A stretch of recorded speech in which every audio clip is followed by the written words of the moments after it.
Patuloy na dinadagsa ng tulong pinansyal ang pamilya ng 7 taong gulang na si Nicole Elia. Ito'y matapos na tuluyang bawian ang buhay kahapon si Nicole na naging biktima ng ilegal na pagpapaputok ng baril bilang pagsalubong sa bagong taon.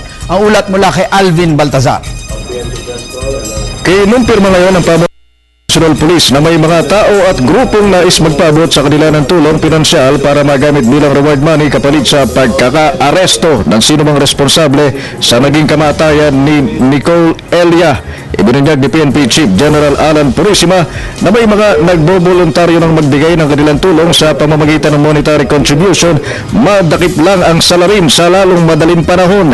Paglilinaw ni Purisima, ang alok na tulong ay inisyatibo ng iba't ibang volunteer groups, gayong otorisado lamang anya silang maglabas ng bounty money laban sa mga wanted person.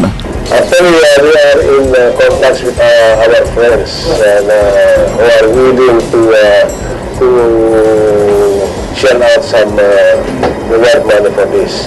So, kasi ang authorized sa PNP, pag may warrant na pares ka, pwede nang bigyan ng reward money.